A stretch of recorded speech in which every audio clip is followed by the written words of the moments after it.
Eugene is going to tell us briefly about what's going on with the annual dinner next January. Hi everybody, welcome, thank you for coming. As you hopefully all know, we sent around our invitations this year to our annual dinner. It will be held at Bayard's, as always, on January 18th, starting at 6:30. We send around our invitations via email, so please respond. If it's confusing at all, we use People's Post this year. You just have to scroll through to the end to RSVP. And there's also a little link that we included this year in case you want to pay by credit card for your membership dues and dinner. So please do that. And the deadline is by January 9th, but earliest is always best. And I'll turn it back over to Liz. Thank you. We may try again to see you all by program. So you also have to elect the program that you are going to be on for next year. You've received at least 2 emails. Please tell us which program you want to be assigned to. Our next speaker, is Andre Gregory here? Andre? Yeah, okay, I'm going to speak for him. We have decided to buy video equipment so that we will be able to video our programs in 2012. We need some volunteers to work with Andre to learn how to use the equipment so that he isn't obligated to come to every program, and who will be able to, we want to keep the equipment with the members of that committee. If you are interested in filming color programs and really need 2 or 3 people, please send me an email or send Andre an email. You're also going to see a plea for this on a last email, but we really need at least 2 people for this to work. And now, there's Rita. I'm going to introduce Rita.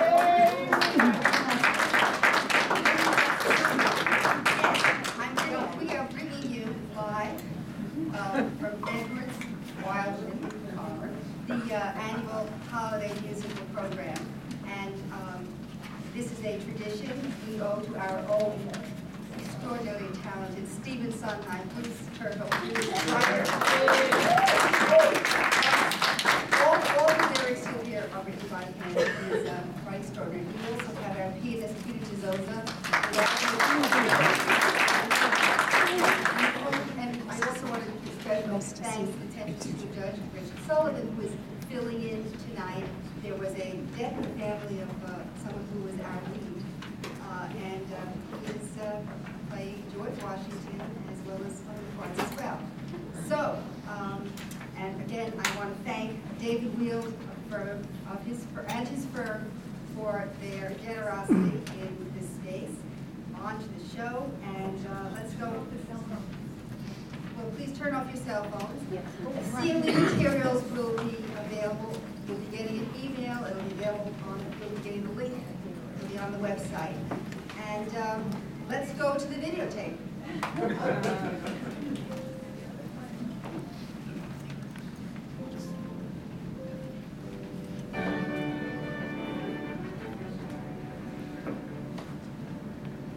I have come to the conclusion that one useless man is called a disgrace, that 2 are called a law firm, and that 3 or more become a Congress. And by God, I have had this Congress. For 10 years, King George and his Parliament have gulled, tullied, and diddled these colonies with their illegal taxes, Stamp Acts, Townsend Acts, Sugar Acts, Tea Acts. And when we dared stand up like men, they have stopped our trade, seized our ships, blockaded our ports, burned our towns, and spilled our blood. And still, this Congress refuses to grant any of my proposals on independence, even so much as the courtesy of open debate. Good God, what in the hell are you waiting for?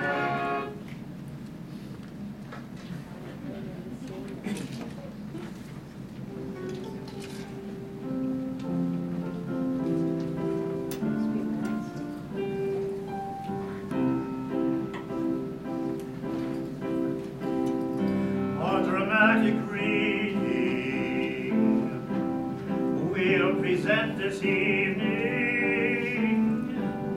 no one should be leaving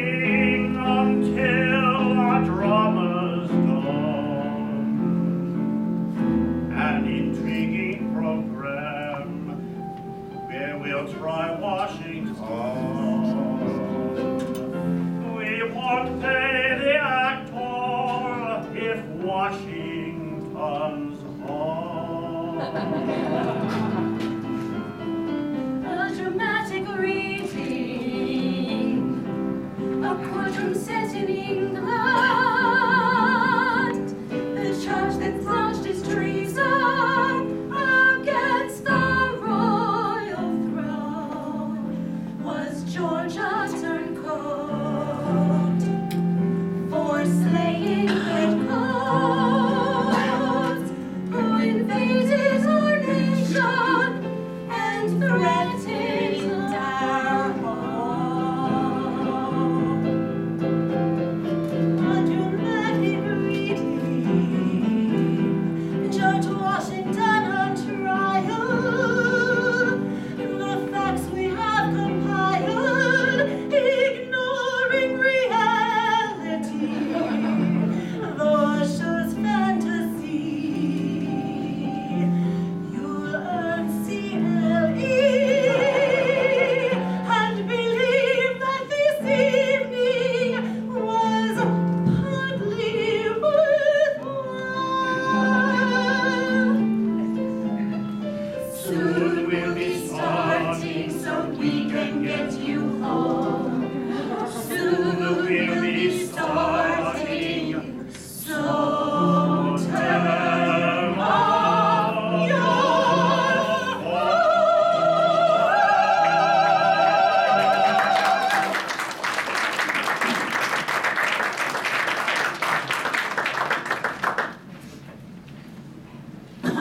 Tonight, we invite you to journey with us to the streets of late 18th century London. Through the thick fog and tea-stained teeth, English townspeople rejoice in the news that the darn-blasted colonists have been soundly defeated at the Battle of Yorktown, and their leader, General George Washington, captured and brought back to England to be tried for treason.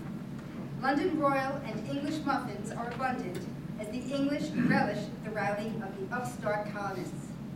The British take particular delight in mocking their arch-rival who, only a few years before in Philadelphia, had guaranteed victory and sang lustfully of the prospect of a free and independent union.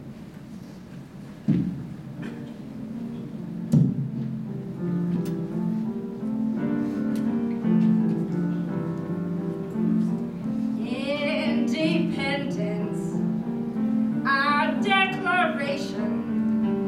We're busy founding a nation. The English call it sedition. We say to heck with old Great Britain and their countless taxes and their many factions. An army we're organizing. Will be rising. We are aggrieved in the colonies, seek liberty in the colonies, being tax-free in the colonies, no monarchy in the colonies. Parliament imposed a tea act, naturally we had to react. A message we fast delivered, we threw the tea in the river. Armies unite in the colonies, stand up and fight in the colonies, immigrants flee to the colonies, democracy in the colonies. King George thinks he is our sovereign, we think we can't do without him. Our dealings have grown contentious, so we seek out independence. Armies raised in the colonies, go to our grave in the colonies, Minutemen brave in the colonies, we want free trade in the colonies.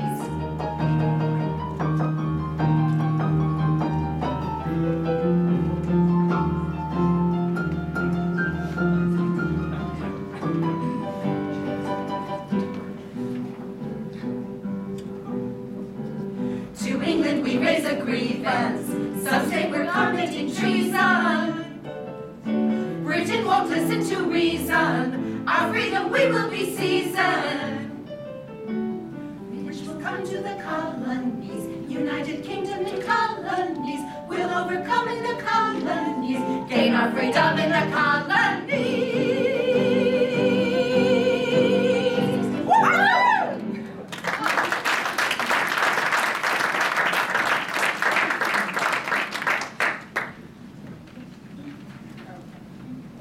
So, good times have returned to the British Empire. Colonial prisoners being led to the Tower of London witnessed the local executioners tighten the knots on their nooses. Yes, the English, an 8-point underdog fighting an away war, has prevailed. In so doing, they have upset the course of human events and destroyed forever the American dream. Now, flushed with victory, the British bring to trial the symbol of the revolutionary spirit, General George Washington. No longer destined to become the capital of a new nation, Washington is brought to the Old Bailey, where the court is now in session. Oyez, oyez, oyez, all rise for the court. The Honorable Lord Chief Justice Mansfield presiding. The court has the case of the Crown versus George Washington, citizen of Virginia, late commander of the Continental Army, accused of treason against the Crown and His Royal Majesty, King George III. All who have business before the court may appear, and ye shall be heard. God save His Royal Majesty and this honorable court. You may be seated. My lord, I am Alexander Wedderburn, Baron Loughborough's King's Counsel, appearing for the prosecution. We are pleased to have you with us, Lord Wedderburn. My lord, I am John Adams, of the former Commonwealth of Massachusetts, here for defense. Lord Giamatti was unavailable to play me in the role, so I'm here myself tonight. I thank the court for granting me amnesty so I might attend and represent my client. Well, your client is entitled to an attorney, but no one here in England would think of representing him. My lord, I do more than merely represent General Washington. I will demonstrate that he committed no treasonous acts, but rather acted heroically to oppose unjust laws. May the bailiff bring in the prisoner, my lord? You may, Lord Wedderburn. Is the Crown ready to proceed? Yes, my lord. For my opening, I wanted to do a real crowd pleaser. Please. We'll prove our case. We'll meet our burden. Treasonous acts will be made plain. We'll demonstrate Washington took our arms to the countrymen, so he shall hang by a tree in the square.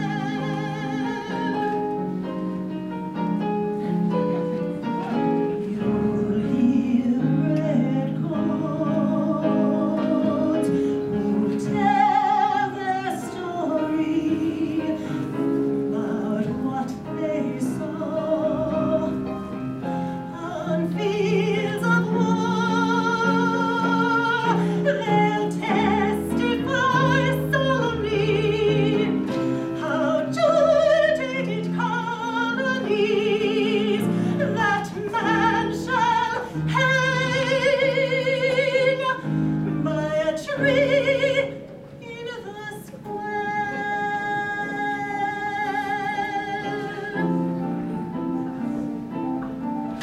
He surprised us at Saratoga. Of Trenton, the news you will hear. His troops fought so bravely on Christmas, after rowing the old Delaware. We'll hear of his malice toward our Cornwallis and learn of Marquis Lafayette. You'll learn how he battled Englishmen, people you might have known. Thank God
forces during the French and Indian War, and after having taken an oath to uphold and defend, did rise in open rebellion against the crown in the American colonies. Washington, a Virginian, led the troops against Englishmen. Groups arising in the colonies united folks to seek liberty. Washington is bound to be hung, 'cause he led a rebellion. Tell me more, tell me what did he do? Were there laws he ignored? What will be your proof? Mr. Washington led the Continental Army in open warfare against our forces at the Siege of Boston, the Battle of Long Island and Germantown, the Delaware River crossing, the Battle of Martha's Cavern, the kerfuffle involving the Crumpets, and he is an all-around bad guy. Is that all? Is that all? Do you swear it's all true? Mr. Washington met Lord Cornwallis on the field of battle at Yorktown. Mr. Washington caused considerable loss of life before our forces eventually prevailed, and he was captured on the battlefield. He is a traitor, and at the end of the trial, we will ask that his face be removed from the dollar bill and hanged. Son of a gun, that George Washington. Well, it's now clear that George should be hanged. Don't you agree, Lord Wedderburn? It seems so evident.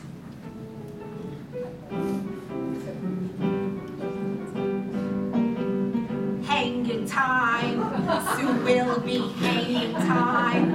The gallows we've designed, his noose is cooked. Swinging there in London's public square, folks here from Devonshire to take a look. He'll be swung, indeed, 'cause he's done come To England, church bells will be rung. Hang Washington, so soon it's hanging time. His neck is on the line. The sentence fits his crime. He's gonna pay. He'll be swung, indeed, 'cause he's done wrong. To England, church bells will be rung. Hang Washington, so soon it's hanging time. His neck is on the line. The sentence fits his crime. He's gonna pay.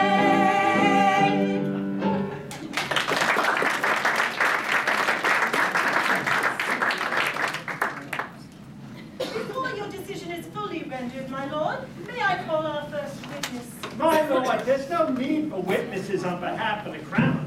The defense concedes the facts mentioned by the prosecuting attorney.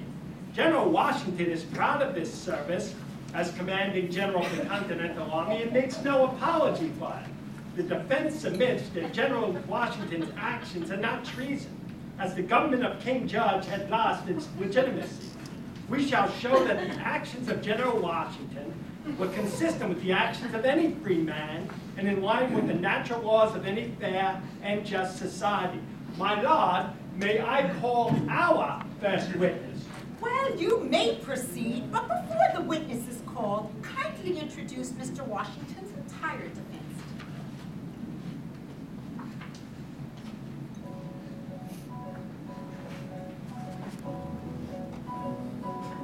I'm Tom Jefferson.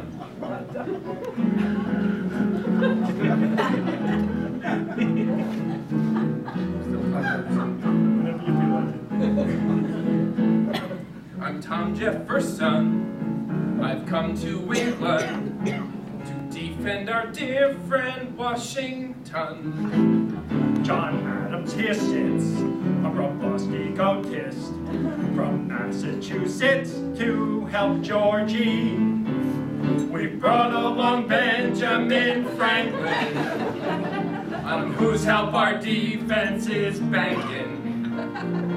But we don't think that Washington will thank him if they hang him for treason. We've come here we free from the colonies in hopes of acquitting dear George. He stands on trial, he's been reviled. We'll use our minds, our mouths, our guile, befriending, defending our George. Well played, sirs. Surely you could favor us with another verse and really sell it this time.